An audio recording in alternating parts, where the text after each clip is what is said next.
Time now for the Crusaders TV Player of the Week, and we've combined the 2 middle weeks of January from January 6th to the 19th here on Crusaders TV.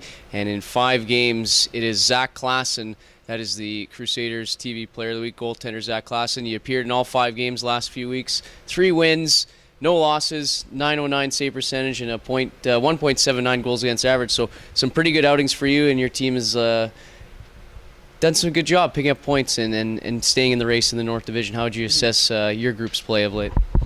Yeah, I mean, it's good that we're winning games, but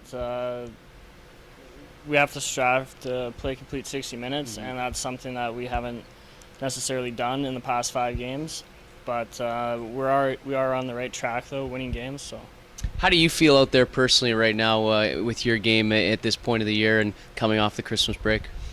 Yeah, I was really excited to get back in the net after Christmas. I really just tried to settle down and simplify my game, and I think that the 3 starts I had, they kind of show how I can play. So let's go to the win in Fort McMurray, a big win there a couple of Fridays ago. You travel up there, and a big win against the Oil Barons. How big was it to pick that one up because you do end up losing the next night? Yeah, it was a good win. Early on this year is our first win of 2016, so that was big. There's good feelings up there from last year's playoff run that we had. We had good success there, so I felt comfortable up there. It was good. And then into the next week, last Friday against Grand Prairie, you almost had the shutout, 2 minutes away from getting your second shutout of the year. I guess how frustrating is that, coming so close to picking up a goose egg?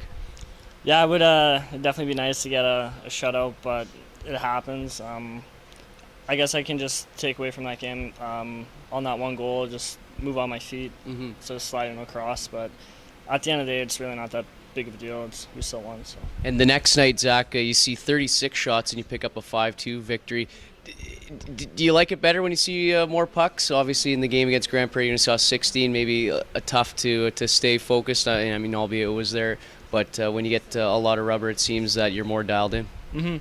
Yeah, especially when you get more shots, like you said, it's kind of easier to get in rhythm, providing that you are saving them. But if you're getting lots of shots and they're going in, it's not too good. But yeah, it was good to get lots of shots. And against Grand Prairie, I only had 17. I had to be sharp, and I was just telling myself, stay sharp throughout the game, and almost got a shutout. So. Yeah, and back to that game too. Evan Bowden bailed you out on one play as well. But did you guys have a conversation in between periods there off that play? No, I just thanked him, but yeah, I had a couple turnovers this weekend that led into some scoring chances. You had, we go back to that game against Drayton Valley, 34 saves out of 36 shots. You didn't have to make, too many flashy saves. Did you find that you were able to get square to the puck and really see it? Yeah, I mean, they had a handful of opportunities in the slot where they kind of just tee it up, and I just felt like my position was right there and I was set early. So this puck just kind of came right into me. So I think from a positional standpoint, it was a pretty solid game. For you, we're 3/4 away through this season. You're a veteran on this team. How would you assess your season so far?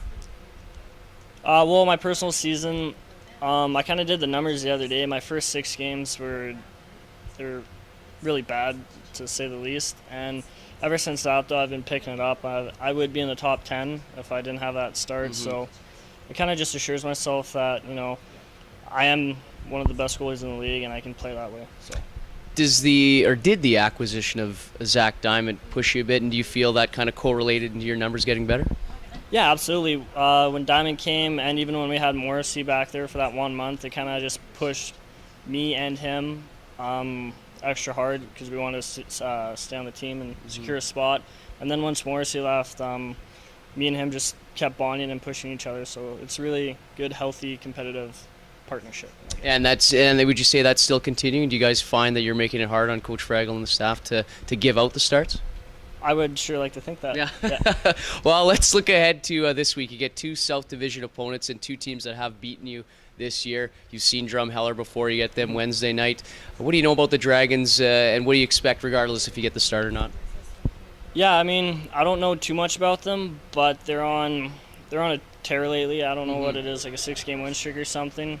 And yeah, I'm just expecting a really intense, high-energy game. So if I am playing that game, I just got to be ready for everything.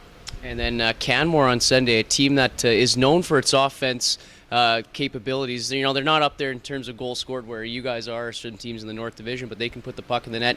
They gave you troubles at the AGHL showcase. What do you have to kind of have in your mindset when you know you go up against a team that is offensive capable? Just, again, keep your game simple. Do all the little things right, just be in position. And they got one of the top lines in the league, and I think they got a really good power play. I'm not sure, but it's just like every other game. You just got to be mentally prepared for everything. So, Well, Zac Klassen is your Crusaders TV Player of the Week. Crusaders home to Drumheller on Wednesday, Canmore on Sunday. Zac, thanks a lot and good luck.